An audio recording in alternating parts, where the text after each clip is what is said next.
You are listening to an Unlocked New Models episode. Less than half of our interviews, discussions, audio dramas, or monologues are ever made public. To access all of our content, or to join the discussions in our Discord server, visit patreon.com/newmodels or newmodels.substack.com.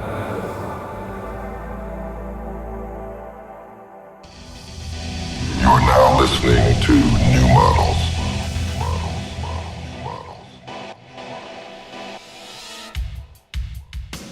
Downtown New York City, the center of subculture, the coordinates of cool. It's a locale rich with legend and lore where art, fashion, and music intersect on every corner, each with its own historic heroes and anti-heroes. It's a place that still captures the imagination of young people across the globe, but its mean streets have kept their edge. Follow your dreams too far, and that edge can draw blood. In eras past, downtown's edge came from the proximity of high and low. Wall Street stockbrokers socialized with penniless artists, hip-hoppers and punk rockers shared inspiration, and graffiti was displayed in the galleries. Larry Clark's film Kids carried the dream of downtown into the 90s, and then streetwear brand Supreme broadcasted across the globe into the new millennium. Today, though, you won't find any bohemians downtown, at least not any poor ones. The kinds of people that were once the lifeblood of the area have been all but priced out. Perhaps those who remained felt obligated out of reverence to uphold an irreverent legacy of transgression and taboo. Or perhaps they saw opportunity in a time when new taboos of language and politics were flooding into the mainstream. Either way, the soul of downtown, the power of its myths, was up for grabs to whoever had the money and media savvy to take it. From the West Coast came radical libertarians, shadowy tech founders, and unorthodox ideologues with venture capital firms. And downtown New York has again become an incubator of counterculture. Only this counterculture looks and thinks nothing like those of its past. Something is happening in downtown New York, something new, with implications we are only beginning to understand. In this episode, New Models speaks with David Yoakum, Chloé Waifmaterial, and Madeline Cash of Forever magazine about 1 week in downtown New York City. A week that begins with the premiere of Angelicism's film 01. And beyond the banter, gossip, and arrival of a fiery omen, a shape is starting to take form. Lights, camera, scene. Let's get into it. New Model Special Report. We often check in with David to find out what's going on in New York's hybrid online offline scene. Because right. New York uniquely has sort of developed this hybrid scene that was internet first, then devirtualized into New York, then got its own gossip columnist and its own sort of papers. Broadcasting ecosystem, maybe a decentralized autonomous reality show or something. Right. And it seems like every May, June, there's a cluster of things that happens around the scene. It devirtualizes in some profound way. I guess there's the Angelicism film screening, there's the Praxis Gala, was week. it? They made a Praxis week last week. They were like, we're doing Praxis week. They've had events every day. Milady's rave. And they had a banquet. A banquet, not a gala. And the Milady thing is a part of Praxis week. Ah. Okay. So, and also it happens to be this bizarre week where New York has been under a total cloud of smoke. So it's kind of like New York Hell Week or something. First, maybe we could do introductions. So who's there? So David. Yeah, it's David. I'm Chloé Waifmaterial. What's her last name? I'm Madeline Cash. Forever magazine, Madeline Cash. I co-edit Forever magazine and is a beloved and well-adored writer. The author of Earth Angels, which is this really great fiction book that just dropped this spring. So congrats on that. Thank you. Thank you for reading it. Thanks for sending it. And Chloé, you're in the film, right? Yes, I am. Is that supposed to be secret? It's a secret to her. It was a secret. It was entirely a secret to me. There's segments of old videos I sent Angelicism of me playing piano used as part of the soundtrack. There's videos of me lounging in this apartment during some of the epileptic episodes where it's just images rapidly flashing on screen. There are images of me in there a couple times, stuff from my Instagram, which was all shocking to me. No one told me that beforehand. So a surprise. I wonder if just as a framing shot, so some people listening are going to be super familiar with everything that's been said, but others, they don't even know who Angelicism is. I mean, what is it? Angelicism Angelicism is an it. Yeah, it's an it, they. I think it kind of like made the thing that like was the vibe shift of 2 years ago, right? And it kind of changed posting forever. I think that, you know, say what you will about Angelicism, it's like Angelicism and Donald Trump are the two really good posters. So like very most influential posters that I'm aware of. I don't know. He like writes in this very like esoteric post everything style. And Angelicism is a substacking like cultural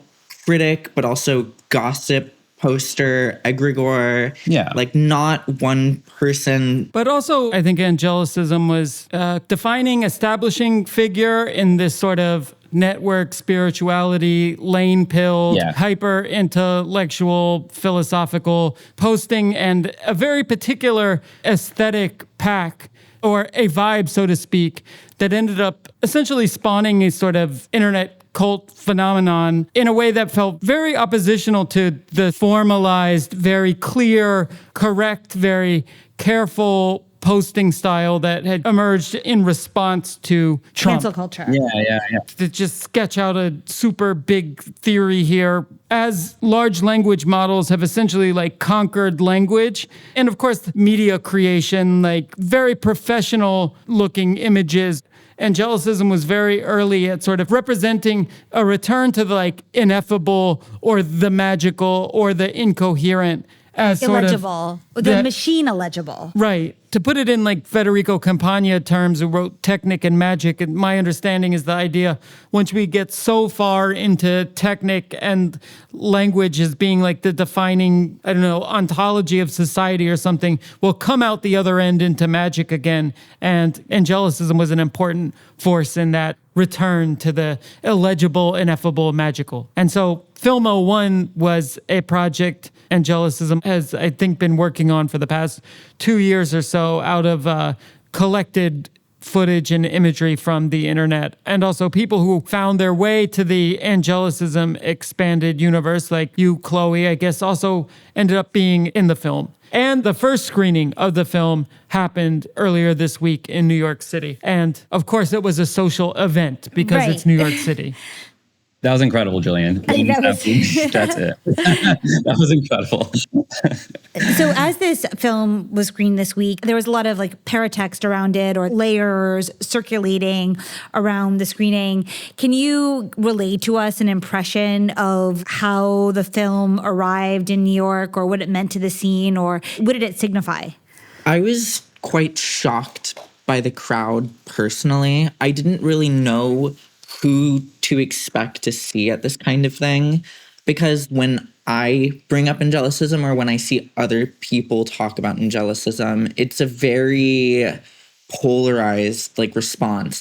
Either people are just so obsessed and so on board and they'll completely adopt these aesthetic traits and stuff, or they're just like they despise what Angelicism does, what it stands for. And then Angelicism itself also really craves conflict in some ways, I think, because like if you openly dislike Angelicism, it will attack you like over the internet. I mean, just like a lot of different things. Yeah. Sometimes they, as a minions, it will send to other discords and post horrible stuff. Yeah. Also, to say that everyone was there, like, understand there was under 100 people. There was under 100 people. So, like, I guess I just knew every single one. So yeah, I'm like, everyone's here. But I did know every single. It was shocking to me, actually. But that's part of the like lore building that this entity does is like tapping into the narcissism of a downtown scene by like featuring them. Yeah, no one would have cared about this film had they not been in it or like looking for themselves. I mean, it is longer than Gone with the Wind, and that's the longest movie I've ever seen. It was literally 3 hours long. Yeah, it's very similar to like other Substacks in New York who chronicle events, basically. It did feel a lot like people wading through this intensely long movie to see themselves again. Just like to set like a scene. Like I sat directly behind Milady Sonora Sprite of Remelia. The artist behind Milady. Yeah. Charlotte Fang of Remelia, of course. Charlotte Fang. And Dasha Nekrasova. And Dasha would point at the screen and clap every time she came like on screen.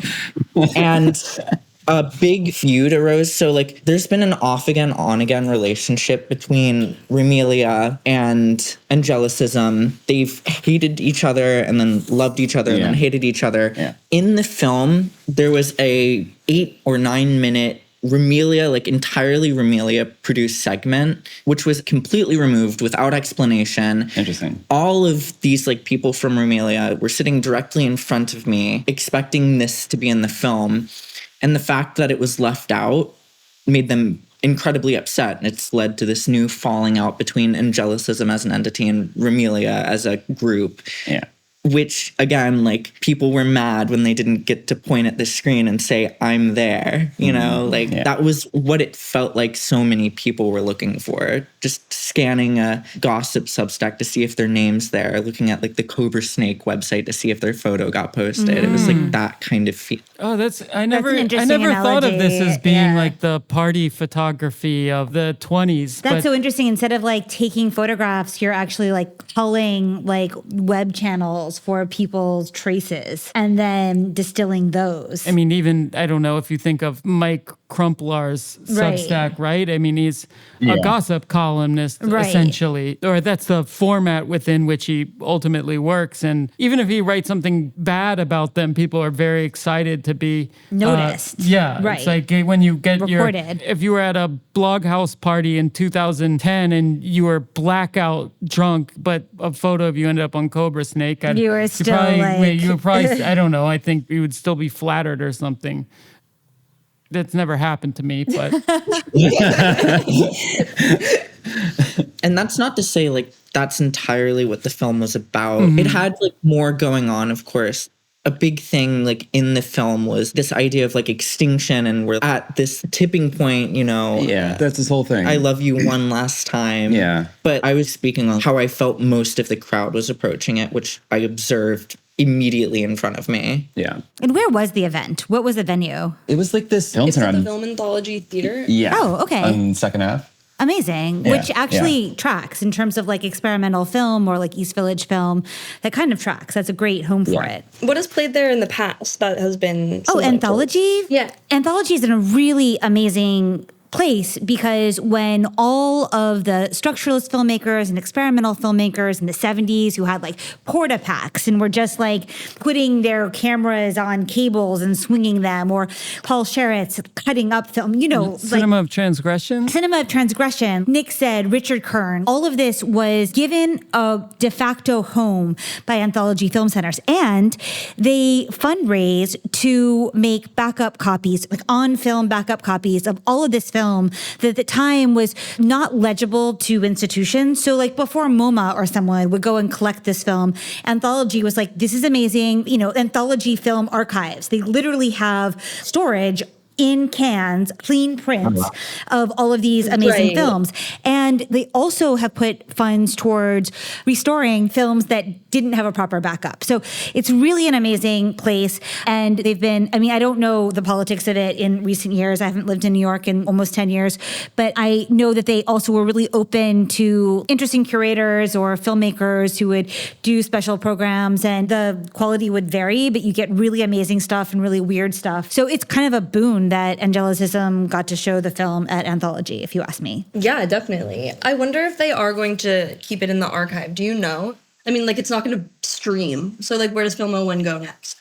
The entire, like, production of this film was so secretive. Even the location was just, like, kept under wraps until like about an hour or two before the film premiered. We arrived, we watched this insane 3-hour film that I just didn't know what to expect at all, and now I have no idea where it goes. It's just... Do you think it was emotionally effective, though? I mean, Angelicism sort of, it's all from this perspective of imminent extinction, which is to be honest, 50-50 at this point, the way we're living. So I don't think extinction happens quickly or in any sort of romantic way. And I don't think we'll see it in our lifetime, but it is written from that perspective, and it's not a crazy perspective to have that humanity is imminently going to be extinct, and seeing the internet as uploading every aspect we possibly can of all the things that are beautiful in humanity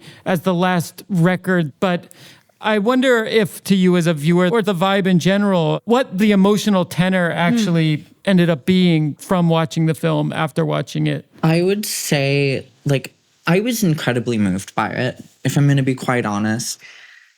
It was so intense that I had to, like, take an extended smoke break partway through just to, like, breathe. Because the way the film was presented was so nonstop, so at times abrasive, both visually and like sonically, that you didn't get the choice to look away or to close your eyes. Even when you closed your eyes, there's these sounds and voices and these colors like flashing rapidly. Like it was just inescapable unless you literally left the room. And when I did leave for my like little smoke break, there was this group of about 3 or 4 young people downtown New York, maybe Brooklyn. And they were quite literally just talking about how offended they were at the film, choosing to stand in the lobby where anyone could hear them and talk angrily about how offensive this was. I went on Instagram Reels, and as I was scrolling, hearing the audio from my Instagram Reels and also hearing people walking by and talking in different languages about different things, I became a bit frightened because I realized that it felt as though I was still watching the film.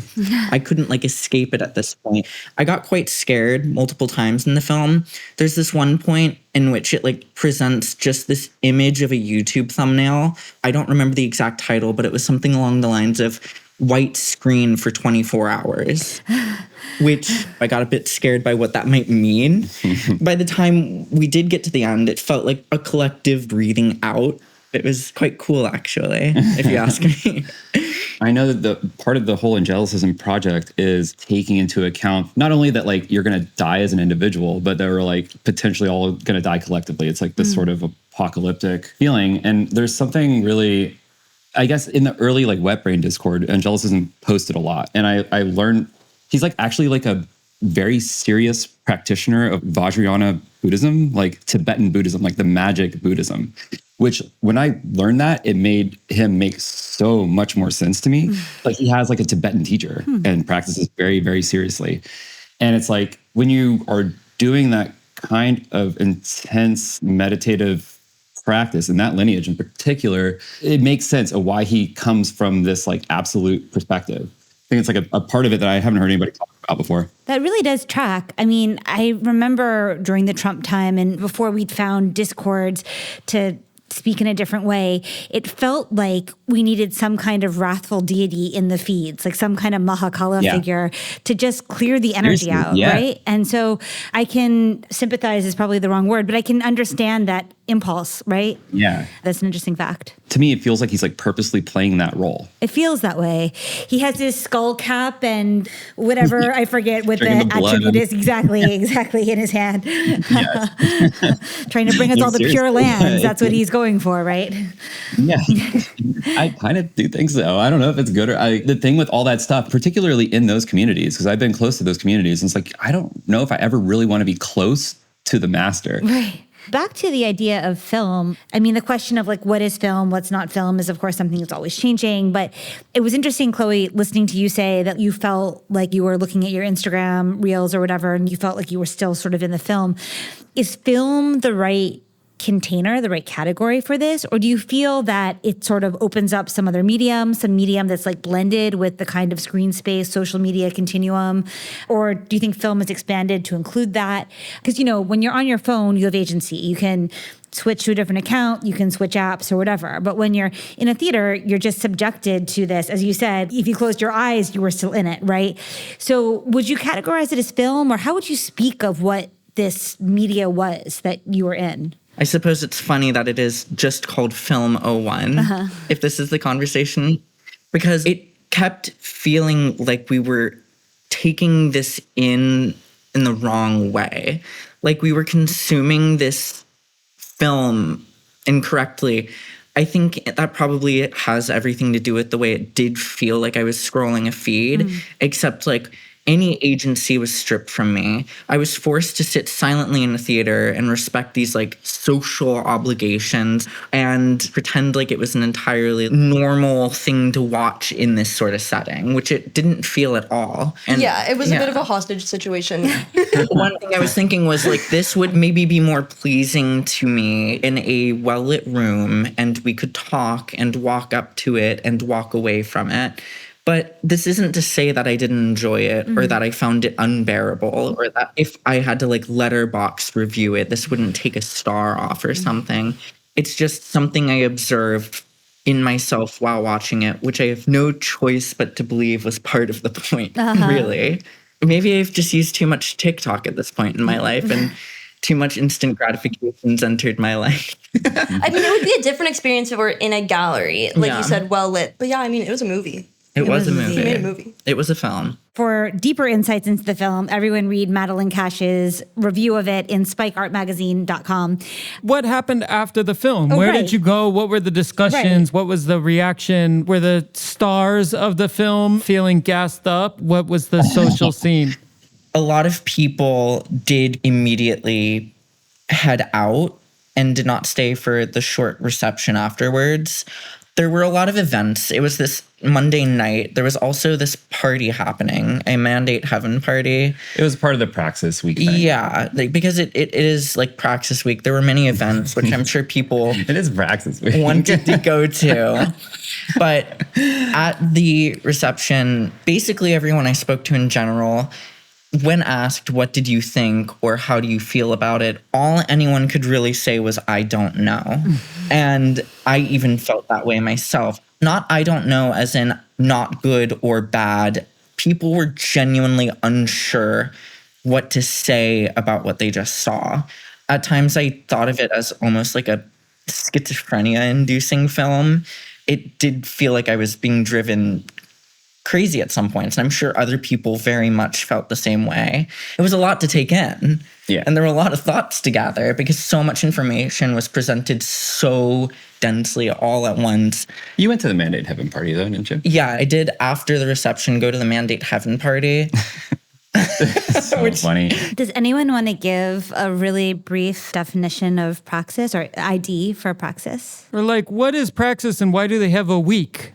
That's a good question. They decided it like 4 days before, but Praxis is a group of individuals that have gathered a lot of capital through literally Peter Thiel and other venture capital. Yeah. What they're using the capital for is buying up a ton of New York City real estate, and they're going to like trade that real estate with a country to make their own sovereign city-state.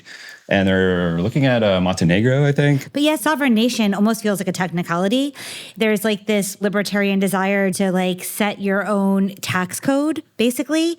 Special economic zone is maybe the best analogy. And I think there's several actually that are attempting to set something up in Montenegro. Like I think Vitalik funded something, or at least there was some kind of... There literally is one in Montenegro. Right. And there are these countries that have some appealing assets like Mediterranean coastline, but don't really have anything else going for them in their GDP that are open to this, right?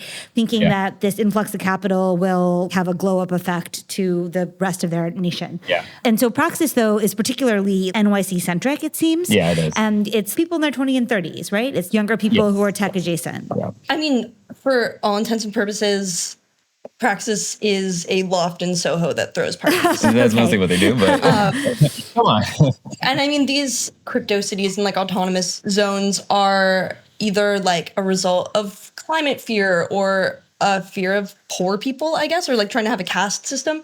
And this sort of goes back to the Angelicism ideology of this fear of extinction, like the tech oligarch having a bunker in their basement. Everyone's just trying to grapple with climate change, maybe, like in their own like weird schizo ways. Does that make sense? It's exit versus voice. I kind of go for it, Praxis. It's like they're like doing some crazy It's thing. like a little darker than that, though. Like you've seen their bookshelves. I know. But I'm really always curious about Praxis. I would think the first thing you need to talk about is who's building the sewer system. Like, who's going to do all the boring shit? Right. So, like, when building these cities, that's why there's, like, an inherent class divide, because there has to be the people that build the city and then the people that get to live in the city that are, like, I don't know what their, like, survival of the fittest tactics is, but, like, you have to apply to go to the city. You have to have something to offer. And I assume that the people making it are not going to be the same as the people who gained access through application. So I don't know. They're not going to do it better than we've been doing it. I don't know. They've had a whole week, and I failed to go to every. They had a whole week, and I failed to go to every single event. Well, let me frame it in a different way. Maybe that'll help seed the conversation about this week. Praxis. They're examining this idea of starting a sovereign or autonomous city-state where they can design the social and governmental structure from the ground up, somewhat collectively, trying to apply the cutting edge of thought and economics to a truly new city for the 21st century, right? And a way they're trying to attract talent, all of the Atlas Shrugged minds that will make this city successful, and the people who eventually will live in the city, is they have a cultural program. They are essentially nurturing a scene to try to attract people to Praxis. So I assume Praxis Week was really, it was almost like Rush Week for a sorority or frat or something, right? Honestly, yeah, I would say yes. Like Urbit had a week, fashion has a week, you know? Right. Praxis has a week. Like, Praxis hired Daxon to be there throwing their parties. He's good at it. He's good at it. He is quite good at that. Yeah. Daxon's the coolest kid on Between the Coasts. And they, like, got him on board. I think Caitlin Phillips was doing their Yeah, literally, is that For real? literally true? Caitlin Phillips is doing the PR. It's like, it literally is a litany of, like, downtown cool kids that are part of this thing. It's kind of fun. I kind of like all those people.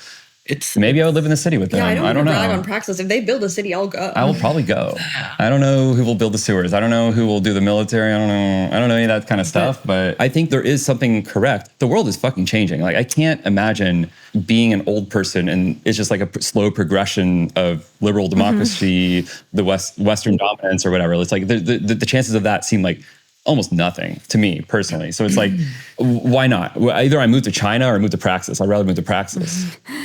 I don't know. It does take up a really interesting place. It's like similar to like the place that like Urbit was taking up in the city last summer, I guess. It feels like this year is more the Praxis year versus the Urbit year, at least in the downtown New York cultural sense. I don't know. If I can talk about something else that happened after the film and almost kind of like concurrently with it, and with Praxis Week, of course, is the fact that immediately after the film ended, a thick, toxic that is cloud very good point. rolled over New York City the morning after this film. The morning after. Yeah, he did bring in the extinction event. It happened. These fires were burning as the film was 150 fires were somehow simultaneously lit in Quebec. Yeah, I mean, at the same time probably that the film was screening. The event that like really set the mood for both Praxis Week and feelings on the film was something completely out of our control. And it was something that made both of these things feel even more pressing and defending using that word fucking insane correctly. in the city. I cannot, like, apocalyptic wasteland. It was a very strange mood because, like, usually when people talk about climate change, there's like three camps you can fall into, which is like being kind of like a freak about it, really, and letting it ruin your life, or just pretending it doesn't exist, or accepting it for what it is and living your life regardless and being like, well, yeah, whatever. All three camps were talking about the apocalypse on Wednesday. Yeah, all felt like we're in an apocalypse. No one was denying the material reality of the situation. Anti-maskers were masking. Climate deniers were posting online about how it looks like Arrakis outside. But no one seemed terrified or freaking out. We all just seemed to kind of accept that this is what was happening and go to Praxis parties anyways in this thick cloud that genuinely hurt our lungs to breathe, and everyone agreed was making us feel like we were sick. It was really quite crazy. Did Angelicism do the 150 fires in Quebec?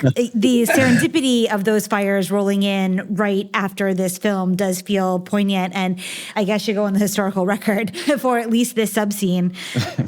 There's a new event space on East Broadway, and it's called Sovereign House, which is a What is stupid-ass fucking name. We have no affiliation with Sovereign Capital. What? So what is Sovereign Capital? Sovereign Capital is it's like a crypto, like urban adjacent crypto VC fund. Whatever, that part doesn't matter. The thing is that they bought a space in downtown New York, like in Dime Square, like right next to 169 Bar. It's not just an event space. It's like the door is always open. Like I could just go there and drink for free. And so you had Praxis Week, which is a crypto startup about sovereign cities and sort of a VC-backed party-throwing entity in its practical sense. But now it sounds like something called Sovereign Capital, which sounds like it has also VC funding, at least some money, crypto money, something. They've actually bought a space, opened it up in the middle of Dime Square. Yes. What do you see like on a broader scale? Is this like crypto companies, tech companies moving to Miami because it's less woke and they can be a little more libertarian and a little more naughty oddies with the way they do things? What's going on and why are there so many like funded sort of like scene stewards, like well-funded scene stewards in downtown? I don't know. I think that they see like clout value in downtown New York, and it is like an epicenter, and they just are moving here. It's also I kind of think they just want to be cool. I think they just kind of want to be cool. They might just want to like hang. Party washing or something? To me, it feels like they just want to be cool, and that you could go to a place where you could say retard. And an added benefit at the end of the day of all of this is the fact that now they also get to have New York, downtown, Dime Square, niche micro-influencer, beautiful, sexy, hot young women at their parties. It almost seems like quite a joke. It's something like Alessandra Blicky, who is like an amazing poster. This bit she kind of does, where it's just like this beautiful Instagram girl, but she's posting pictures with things like mold bug books and parties with Peter Thiel money in the air. People like Dasha Nekrasova going to Sovereign House. And like last night's the Praxis party was followed by a no agency party, which is a modeling agency. Like, so now through moving into this downtown scene, which of course invites in these beautiful young micro-influencers, some of which, like Dasha again, have followings of thousands of 14 to 16-year-old girls because of the influence of Red Scare on TikTok.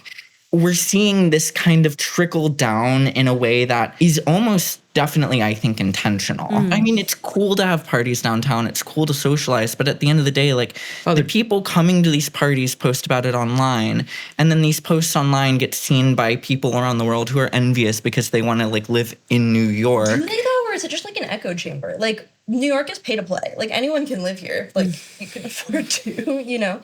Not 14-year-old girls who live with their parents in Montana. That's true. You think it's almost a deliberate plan to seed a new conservative reactionary generation among the young or something? If it is intentional, like, I understand. Even if it's not intentional, it's still, I think, happening on some level. In the end, the result will be the same. Interesting. They definitely moved here because they felt welcome. I mean, it's kind of true. There's like more leeway among like smart, cool people. There's like leeway to be whatever. And they like take advantage of that because the leeway goes both ways. And it's going more in their way because the other way is very annoying, right? Worrying about speech and these like micro whatever things is boring and annoying.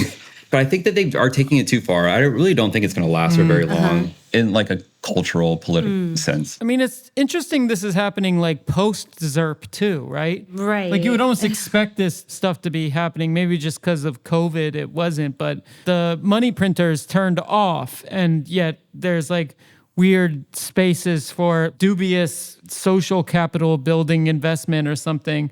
I know it's interesting and strange. It does seem like it's coming from a particular group of people who are like at a echelon of wealth that if they take a hit, they can continue to throw parties. It's not like that's off the table. Ideologically, do you think the people in the social scene going to these parties, do they actually ideologically take this stuff seriously? Are they just kind of cynical and whatever? I don't think so. Or is it just like we're all headed for extinction, so this stuff is irrelevant anyways? So I recently went to this edgy Peter Thiel right-wing epic edgy like reading, and which one? The one The that delicious Matthew, tacos one. yeah, Delicious Tacos. This delicious taco reading or whatever. And Dasha like introduces she just keeps coming up, but Dasha introduces like all the readers, and everyone's laughing at these stories that are riffing off the deaths of like homeless Black people, basically. And the only thing I could think while watching this all unfold was like, I feel like a large percent of the men in this crowd voted for Bernie in 2016, honestly. I kept thinking about the way that some of these people listened to Chapo years ago when that was a thing. And maybe I'm wrong, maybe I'm naive, but I feel like at this point, the way we align ourselves politically, at least like in this outward-facing way, is like on this trend pendulum in the same way like skinny or baggy clothes are in. And I do understand like why a couple years ago these people downtown started to be super like right-wing and edgy, and it's like it did feel outrageous and transgressive, like, oh my gosh, can you believe he just said that? Oh, it's so funny to say the word retarded. But the thing is, now in the room, everyone says retarded. Everyone says retarded. Everyone is like, oh, Trump is epic. Everyone feels that way now. And all I could think standing in this reading was, it's actually becoming quite boring. It's not transgressive. It's not outrageous anymore. Now we're just a bunch of people who live in the most expensive city in the world just saying these things. There's no ironic detachment anymore. And there's no like Antifa scene in New York that protests this stuff or pranks this stuff? Well, the thing is, like, during this reading, an artist who I should know the name of threw her drink on Matthew and started yelling at him, like calling him a racist, fascist, shut up, I can't believe you're saying this, I can't believe all of you, like, this is ridiculous. It was staged. And I think it sounds staged. The big question of the night was that staged or not? And then, like, kind of like I'd said earlier, I'm not sure it really matters at the end of the day whether or not it was staged, because we are talking about it. There is like a sense of opposition, but even when it arises, all like anyone in the room can think is, oh, was that real or not?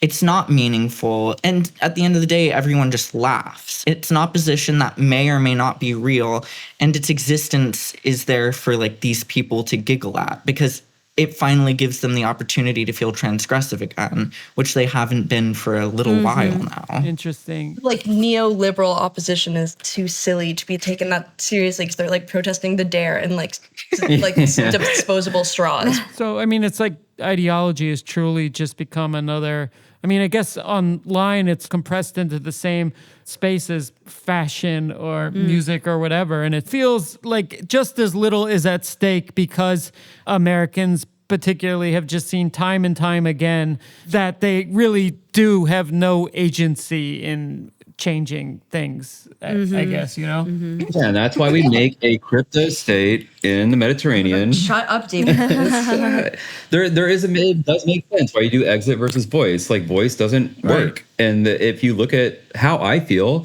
and how everybody that I know feels downtown, it's like there's no voice. There is no voice. We're smart enough to know there's not really voice. So it's an exit incubator. Exit incubator, yeah. Of course, the exits all rely on other more stable states functioning so that they can receive their supplies reliably and that they can send out their garbage or whatnot. So it's exit within a certain scope. What if instead of paying a lot of money to get into something, you got to pay a lot of money to get out of something? Network states sovereign city states application only, like, yeah, you're only getting there if you're like really rich. And Right. so, Or if your friends are really rich. oh, there you go. Yeah. So I guess then it becomes a whole sycophant economy. I mean, I see a lot of scam realism in this. I don't know. It's like Bret Easton Ellis was actually writing speculative fiction, not like, he was kind of like, It's true. he was actually writing sci-fi and the stories took place in 2022. I mean, it's a similar level of all pervasive cynicism, it sounds like. At the same time, it's all understandable. It makes sense where It that makes sort sense, of right? It does. attitude and disposition comes from, you know? Yeah, we've just been burned my entire adult life. Right. Yeah. Burned your entire Politically. David, it's gonna be like a fire fest. Like there's gonna be nothing. I mean, I was thinking about it today, though. Iraq War 2002, it was a lie. 2008, they gave all the bankers bonuses. 2016, they deaded Bernie. What was it? The CHOP in Seattle ended up shut down because the CHOP's own security shot and killed a black teenager, which really wasn't reported much, but that literally happened. I mean, COVID, money printer. It's really hard to actually believe in any vector of agency we're given, right? So I get it. An American type of like liberalism, I just can't believe in that. Kidding? This is so nihilistic. Oh I my actually God. cannot It's not believe nihilistic. It. It's The most realistic. effective, longest running democracy Oh my God. ever. I mean, come on. I'm sorry, but you're being ridiculous. It's so patronizing when I get starry-eyed and optimistic about like the state of our world. Like, shut up! You haven't had to go through anything. It is kind of a treat, though, to find out that Forever Mag is actually like an underground liberal poetry mag. Yeah. Forever's funded by the DNC, isn't it? I wish. You should be. You should get that DNC. DSA money. Yeah. Chloe, I want to ask, you're essentially like clouded in these scenes and circles downtown and these different groups on all of the political spectrum that they're on. Aside from the social aspect and that it's fun, are there certain aspects of what's going on in New York right now that actually give you hope or make you excited for the future and what might actually hatch out of it all? Or are you just living life and enjoying the ride? Which is totally cool if you are. I just want to, yeah. My experience here is colored mostly by the fact that I was basically a NEET at my parents' house until 5 months ago. It's literally true. Where I moved to New York on accident. I moved here because I came for New Year's Eve Discord meetup. And then I just missed my flight home and I never left. And I didn't go to college. I'm experiencing all of these things that people have just been doing apparently their entire lives for the first time. And at the end of the day, like, my view is colored by the fact that I think of myself as a humanist and an optimist. I think it's beautiful. And there's a lot of nihilism. There's a lot of dark, seedy characters.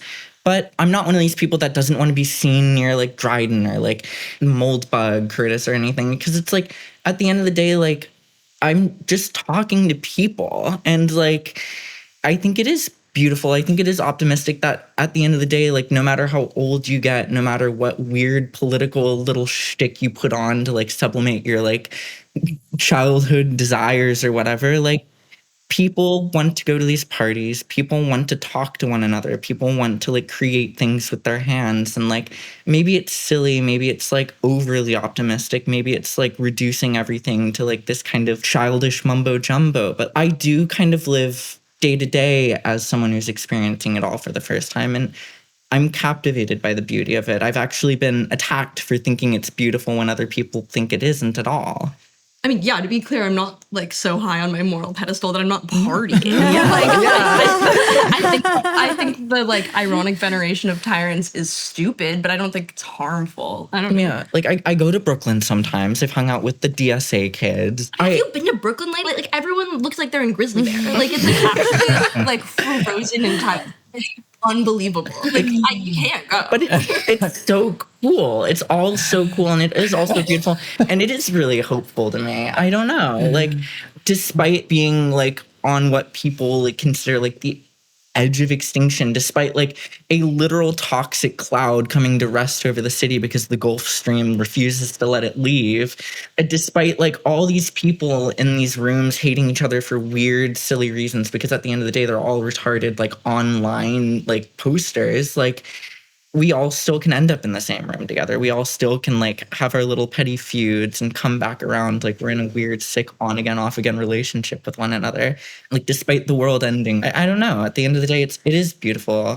You're so good at this. Yeah, you are really good at it. Well, Madeline, Chloe, David, thank you for this. I feel like this came full circle. I feel like I have a much better full spectrum understanding of what's going on in New York and what some of the forces are that are creating the scene or culture. Thank you all so much. We really appreciate your perspective on this. Congratulations. Thank you.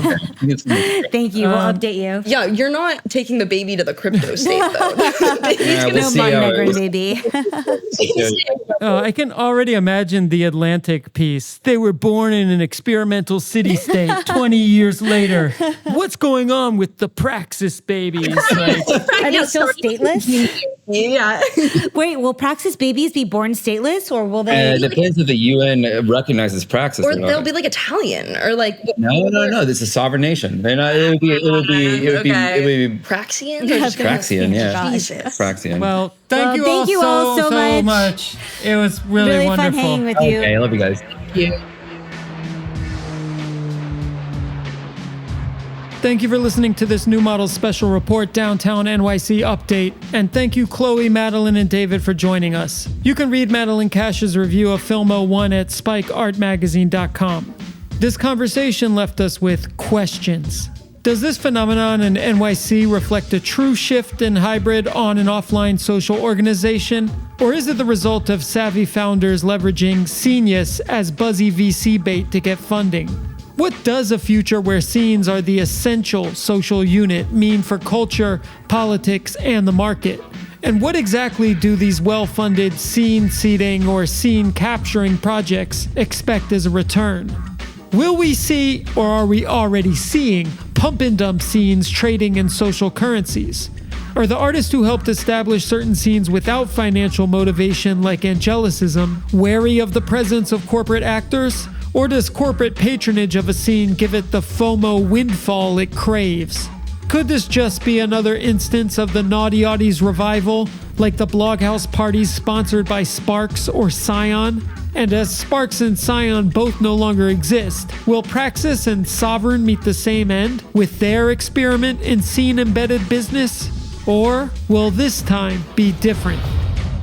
Expect further exploration and interrogation of Scene 3.0 only on New Models. New Models New York Scene Update. After this episode was aired, an Instagram user with the handle Walter Benjamin's Mom began leaving a series of bizarre comments in which she claimed to be the unnamed artist who threw a drink at the Sovereign House poetry reading. Walter Benjamin's Mom is the pseudonym of Alice Astor, who describes herself as a 30-year-old working-class sex worker from Wisconsin who has been doing communist and anarchist art practices for over a decade. To Miss Astor, her drink throwing was a sincere act of protest. But to the viewers watching at home, it was just another moment of spectacle in the hit decentralized reality show of Dime Square.